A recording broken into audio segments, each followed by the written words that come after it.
हिंदुओं के नव वर्ष पर हिंदू महासभा ने एक कैलेंडर जारी किया है, जिसको लेकर विवाद हो गया है। दरअसल हिंदू महासभा के कैलेंडर में मुस्लिमों के पवित्र स्थान मक्का मदीना को भगवान शिव का मंदिर बताया गया है।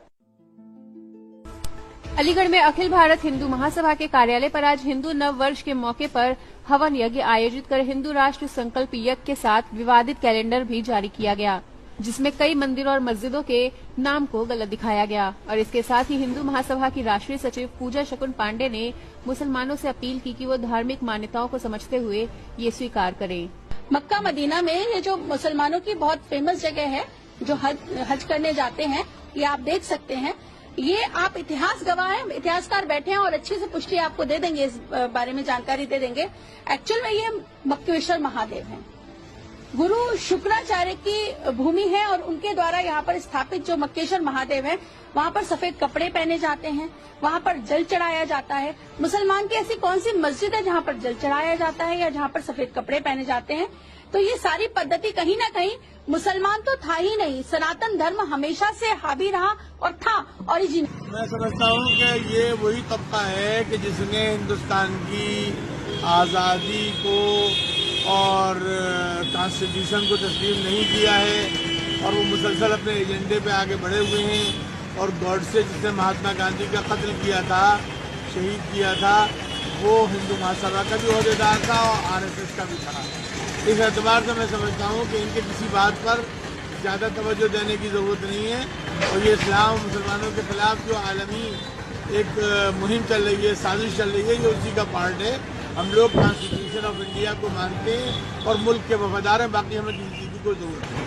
यह कैलेंडर जारी होते ही विवादों में घिर गया है। दरअसल इस कैलेंडर में मुगल काल के 7 मस्जिदों और स्मारकों को हिंदू मंदिर बताया गया है। इसमें ताजमहल और मुस्लिमों के पवित्र स्थल मक्का को भी हिंदू मंदिर बताया गया है। कैलेंडर में ताजमहल को तेजो महालय मंदिर बताया गया है, वहीं मक्का को मक्केश्वर महादेव मंदिर बताया गया है। मध्य प्रदेश की कमाल मौला मस्जिद को भोजशाला और काशी की ज्ञान व्यापी मस्जिद को विश्वनाथ मंदिर बताया गया है। इतना ही नहीं, कुतुब मीनार को भी हिंदू प्रतीक के तौर पर बताया गया है। कैलेंडर में कुतुब मीनार को विष्णु स्तंभ बताया गया है। जौनपुर की अटाला मस्जिद को अटला देवी मंदिर और अयोध्या की बाबरी मस्जिद को राम जन्मभूमि बताया गया है। हिंदू महासभा की राष्ट्रीय सचिव पूजा शकुन पांडे ने कहा कि हमने नए साल पर हवन के साथ हिंदू कैलेंडर जारी किया है, साथ ही इस देश को हिंदू राष्ट्र बनाने का संकल्प लिया है।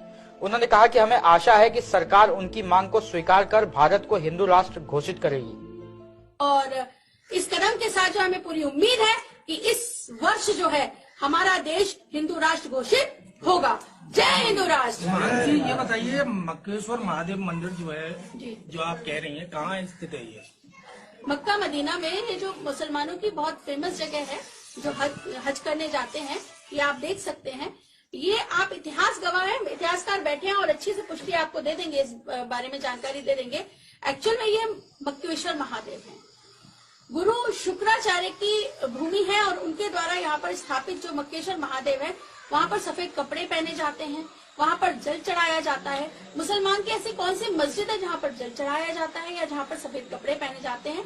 तो ये सारी पद्धति कहीं ना कहीं मुसलमान तो था ही नहीं, सनातन धर्म हमेशा से हावी रहा और था ओरिजिनली। तो मुसलमान भाइयों को भी मैं ये बोलना चाहती हूँ कि आप मुसलमान हैं, ठीक है, जिस भी जबरदस्ती के कारण या जिस भी परिस्थिति के कारण जो है आप जिस भी जीवन शैली को अपना रहे हैं, कृपा करके आज इस यज्ञ में मैंने प्रार्थना भी की है कि उनकी भी बुद्धि शुद्धि हो और वो हिंदू धर्म में वापस आए और जाने कि वो उनके जो वंशज थे वो कहीं ना कहीं हिंदू ही है, सनातन धर्म ही है।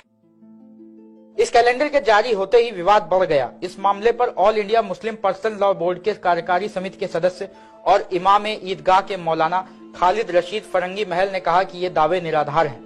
उन्होंने कहा कि मुस्लिमों के पवित्र स्थल मक्का को मंदिर बताया जाना मुस्लिमों की भावनाओं को आहत करने वाला है, यह धर्मनिरपेक्षता की भावना के खिलाफ है। इस अंदाज के जितने भी विवादित बयान हिंदुस्तान में आते हैं, ये बड़ी सोची समझी साजिश के तहत में दिलवाए जाते हैं। जमीनी हकीकत से इसका कोई ताल्लुक नहीं होता। अगर उस देने वाले बंदे को तन्हाई में बुला के पूछा जाए तो वो अपने दिल पे हाथ रख के तो इस हकीकत से इनकार करता है। दूसरी बात यह है कि चलो, अगर हम तुम्हारे कहने के अनुसार, जैसा कि तुम इकरार कर रहे हो कि हमारे पूर्वज जो है हिंदू थे, तो इस्लाम में कोई ना कोई खूबी तो होगी जो कम से कम 22 करोड़ हिंदुस्तान में इस वक्त मुसलमान आबाद हैं, और तुम्हारे पूर्वजों ने इस्लाम की खूबियों को कुछ तो समझा होगा।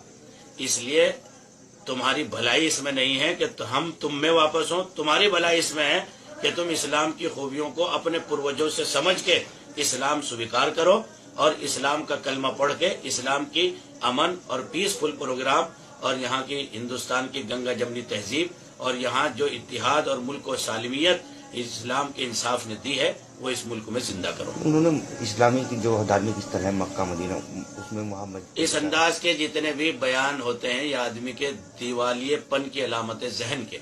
सबसे पहले तो ऐसे लोगों को हम कहेंगे कि किसी अच्छे ऋषि मुनि इंसान से अपने दिमाग की सफाई सुथराई की जाए और बल्कि इलाज भी कराया जाए, इसलिए कि वो मक्कातुल मुकर्रमा जहां अल्लाह का कुरान उतरा, 120 रहमतें उतरती हैं, सारी दुनिया के सारे ऋषि मुनि अंबिया अलैहिमुस्सलाम वहां गुजरे, वो विश्व का मंदिर कैसे हो सकता है? ये तो एक गोया के बावले पागल इंसान की जो है वो बकवास है, जिसको बकवास के अलावा कुछ हम न अहमियत देते हैं, न ये इस अंदाज की बातें हमारे ऊपर किसी तरह का